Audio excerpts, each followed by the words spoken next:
Hey there, and welcome.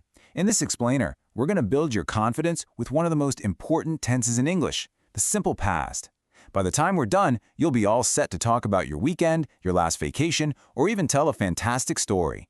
All right, to get us warmed up, let's just think about a really simple question. What did you do yesterday? Seriously, think about it. Did you watch TV? Did you meet a friend? Maybe you ate something delicious. All the words you'd use to answer that's the simple past right there. Okay, first things first. Let's get the foundation right. You know, I like to think of learning grammar kind of like building a house. And if you want a strong house, you need a really solid base.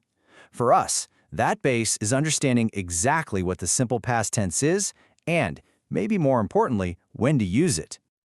Okay, so here's the most important thing to remember. The action is finished. It started in the past, and it ended in the past. It's done. Over. Think of it like a story in a book that you've finished reading and closed. For instance, if I say, I lived in London for 2 years, it clearly means I don't live there anymore. That part of my life is completely finished. And you'll find you use this tense all the time. You'll use it for single, finished actions, like, I had dinner yesterday. You'll use it to tell a story with a series of events, like, I received the news and then I called my family. It's also perfect for talking about old habits, things you used to do, like she always traveled in the summer. And of course, for any general facts about the past. It really is the main tense for storytelling. Okay, now here's a little secret, a little tip for you. Keep an eye out for these signal words. When you see words that point to a specific, finished time, like yesterday, last week, or in 2010, that's a huge clue that you probably need the simple past. These words lock the action into a finished time, like, I saw him 2 days ago. That little phrase tells us it's done. All right, you ready to get our hands dirty? Let's start building. The first wall of our house is the easiest part, and it's made with regular verbs. And I've got some great news for you. Probably the best news you'll hear all day. Most verbs in English are regular. For almost all of them, all you have to do is add ed to the end. That's it. So play becomes played. Watch becomes watched. Work becomes worked. It's a nice, simple, predictable pattern. Okay, so it's not always just slapping an ed on the end. There are a few tiny spelling rules, but they're super easy, I promise. First, if a verb already ends in e, like live, you just add a d. Simple. Lived. Next, if a verb ends in a consonant and then a y, like study, you change that y to an I before you add ed. Studied. And last, for short verbs like stop or plan, you double that last letter. So stop becomes stopped with 2 P's. So let's see what this looks like in a real sentence. I watched a movie yesterday. The verb is watch. It's regular, so we just add ed. And yesterday is our signal word. See? Perfect. And how about this one? This uses that spelling rule we just talked about. They studied English last night. The original verb is study. It ends in dy, so we change it to ied. You're getting the hang of this.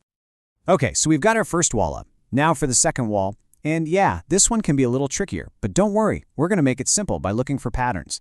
It's time for the irregular verbs. See, irregular verbs, they're kind of like the rebels of the English language. They don't want to follow that nice, easy ed rule. Nope, they do their own thing. So go becomes went, eat becomes ate. There isn't a simple formula, which means, yep, you do have to learn them. But wait, I've got a trick that's going to make it so much easier.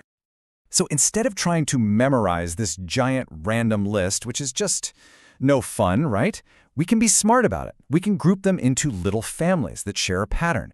Look at this first group. The vowel sound changes from I to a. Just listen. Sing, sang. Begin, began. Drink, drank. You can hear it, right? And the second group, E changes to e. Feel, felt. Keep, kept. Sleep, slept. Learning them this way is a total game changer. Now, if you're wondering where to even begin, this is it. This is your top 10 list. These are some of the most common verbs in the entire English language. Verbs like be, have, go, do. Seriously, if you just learned these 10, you can already say so much about the past. So focus here first. You will see and hear them everywhere. All right, our house has walls, but it's kind of dark in there, right? We need some doors and windows. In our grammar house, that's what negatives and questions are, so let's learn how to make them. You know, Making a negative sentence is actually way easier than you think. All you need is one little magic word, didn't. And here's the biggest, most important rule of this whole explainer, so listen close. After you use didn't, the main verb goes back to its original, simple form, the base verb. No he, no went or ate, just the simple verb. Let's really break this down because this is super important. The correct sentence is, he didn't go home. Notice we use go, not went. Why? Well, because didn't already did all the hard work. It's already telling us the sentence is in the past. So the main verb, go, can just relax and stay in its simple form. And here's the great part. Ready for this? The rule for questions is exactly the same. To ask a simple yes or no question about the past, you start with the word did. And, just like with didn't, the main verb that comes after it stays in its simple base form. So have a look at this. Did you play football? The verb is play, not played. Again, why? Because that little word did at the start already tells everyone this is a past tense question.